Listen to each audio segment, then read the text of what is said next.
Hey, welcome to One Up. To nerd. Yeah, that's right. Hey, thanks for watching our show. Make sure to like, subscribe, and have the notifications on, so you know when we post new episodes. You know, we're going to be doing a lot more stuff coming up. New content, not content. just new episodes, but you're doing some new content on. Yeah, new content. We're not talking about that on this, are we? Well, hey, why not, right? So, okay. But hey, follow us on Facebook, Instagram, YouTube, all that stuff. Check it out. Thanks a lot.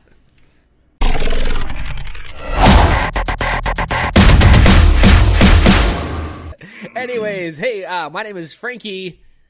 And I'm Kevin. Yeah, Kevin forgot his name. name. I'm only good for nerd and Kevin, but like the timing, that's not what I'm about. Well, you know, it's been a long time. It's been a couple months, so we've recorded an episode. Kevin, to all of our fans, Kevin is a daddy now. He has had. I'm a father. Yes, we're using the father term now. Sure, we're a father. He had a baby girl, Kenzie. Yep. How's that going, buddy?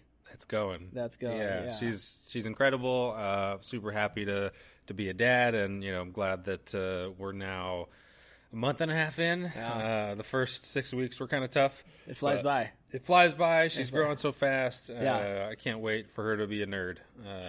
I know, right? I know. I have two daughters. One's 5, one's 6. And they're on those devices as much as they can get their hands on it, and you try to limit it, but at the same time, it's like, the world they live in, the world that they're going to live in isn't going to have less of that type of stuff. It's only going to have more. So I try to do my best to just be objective in maybe what's too much or not what's too much, but at the same time, like, as long as they're getting content that's maybe helping them in some way, like learning stuff. Yeah, devices. Grow. Technology is an incredible tool for education, and there's a lot of really great tools and apps and videos, and like kids learn through videos so much more now because there's a video for everything. Well, right? my daughter Rosie will literally go in her room and she will watch drawing videos. Yeah. And as long as she wants, and honestly, I will let her do that as long as she wants. You want to learn how to draw for 3.5 hours watching YouTube videos? Do it. Go right ahead. Yep. I'm not going to stop you. There's no reason for me to stop you to do that. Christy's cousin's daughter, she learned how to do a cartwheel from watching somebody do it on YouTube, and all of a sudden she gets sent this video and she's doing this cartwheel perfectly, first try. Well, maybe not first try, but it looked like first try. Sure. And I was just so amazed, and she's like, "Yeah, she learned how to do it from watching a YouTube video." Yeah. It's cool. Yeah, through getting prepared for having a kid in 2019 and what that means. Like, there's so 2020. much. There's no, not she's born in. She was born in 2019. Yeah, but and beyond, right? Yeah. There's so much more that we know as a society, as a species, about the way that we grow and we develop, and like a lot of the science, science is always evolving and getting better about us kind of developing in our brains. And I read this book before, and it talked about device usage and how device usage before the age of 1 can be impactful, more for the social, emotional development of humans. Mm-hmm. But beyond that, they don't necessarily discourage it beyond that first year, because kids don't have the ability to associate what's happening in the device not being reality and you sort of being on a similar level. I don't know. There's something weird there. So we're trying to limit it, but we'll have the TV on, and she's 6-7 weeks at this point. I don't know. And it catches her.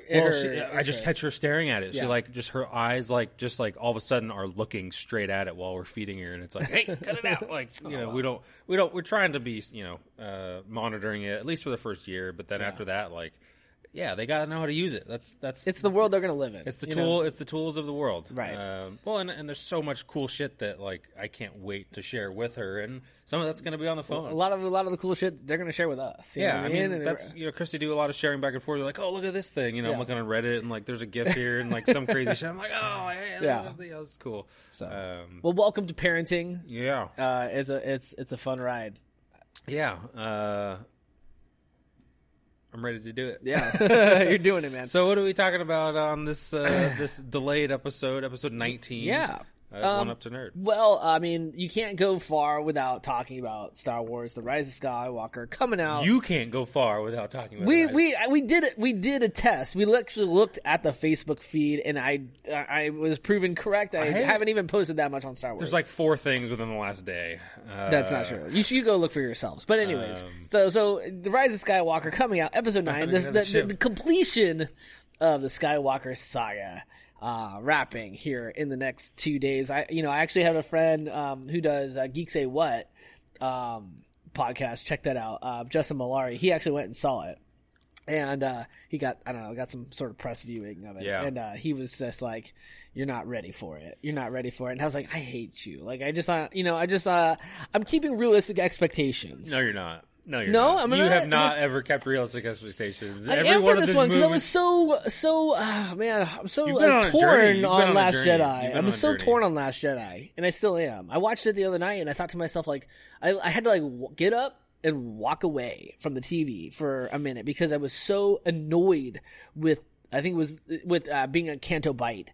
And that whole scene and situation, and then also with Luke and his character arc and story arc, and I was frustrated there. But then, being in the throne room, the fight scene in the throne room with Kylo and Rey, and that's one of my favorite fights in the entire Star Wars catalog. So I mean, there's things that I do really enjoy about it. So you do have a lot of expectations. That was the point I guess if we needed to frame it in such a way, you have super high expectations. I have high expectations. And I also expect to have some low expectations. I expect there to be highs and lows. Screw that. We should have high expectations. That's what we should have, the highest of expectations of this pinnacle pop culture content that is Star Wars. I know. It's been 50 years. 50 years in the making. For 50 years. I know. This should be the best freaking Star Wars movie that there has ever been. And if it's not, it's going to be a letdown for me. And so, we were talking earlier, texting back and forth about buying tickets for this weekend. Mm-hmm. And we had that conversation about I'm going to stick with 2D. That's how I've seen it, for all of them. Sure. Let's just stick with it. No. Did you go 3D? I bought the 4DX. Oh, IMAX, nice. Yeah. RPX, whatever experience. So. We're seeing it on Sunday. Yeah, nice. I'll be there on Saturday. Christy's parents are going to be watching Kenzie while we go see it. Nice, yeah, cool stuff. Yeah, I'm really excited about it. I think, one of the big sort of bomb teases for me that came out. I guess I may or may not be a spoiler, but J.J. Abrams teased Ahsoka being in Rise of Skywalker. And that would blow my mind. Ahsoka was Anakin's Padawan. Who was featured big time in Clone Wars, was featured again big time in Rebels, and that story goes a different direction that we actually don't know. But one of the things that we would find most interesting is that Ahsoka really was there the whole time, and she's this incredibly powerful Force wielder. She's not a Jedi, and she even says that she's I'm no Jedi, and she was trained as a Jedi, but. It kind of goes deep into the whole neither light nor dark kind of realm, and she could symbolize that from a character standpoint, and I think it would be really cool. What do you think the title means, right? The Rise of Skywalker. Is that going to be the rise of Skywalker's finally taking the crown of the leading family, know. or is Skywalker going to be now what Jedis are synonymous with? I've stopped trying to interpret the sort of titles, right? Because if we look at Last Jedi, I mean, it was very early on that Luke says it's time for the Jedi to end, right? Yeah. He's the last Jedi, and maybe the rise is symbolic for redemption in some way. I don't know. I read I saw some review headline on social media, and it was something to the effect of it surprises and also doesn't, right. There's something it was said something like that, and I was just kind of oh man, this movie better just be awesome. Yeah. It should be a ride the whole way through. I heard it's action packed, it literally doesn't stop with the action. I hope so, which is great. It's hard for me because I look at the release of this film and I'm immediately going to draw a comparison to Endgame, and that being this other culmination Yeah. of storytelling, and that being sort of a gold standard.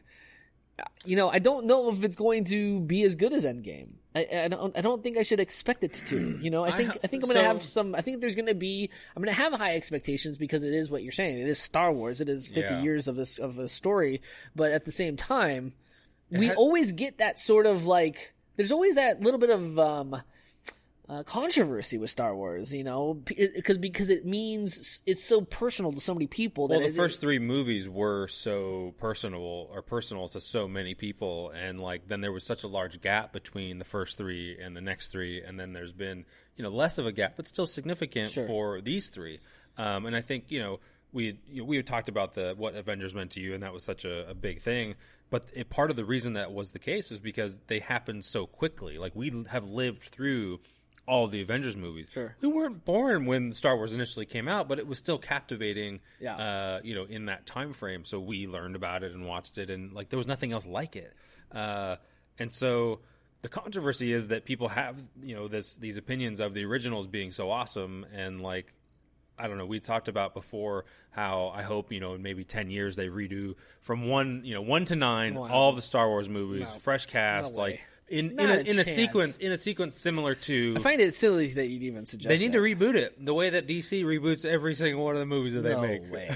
It's only going to be another year before they reboot Superman. There's no way. It just won't happen. It just Anyways.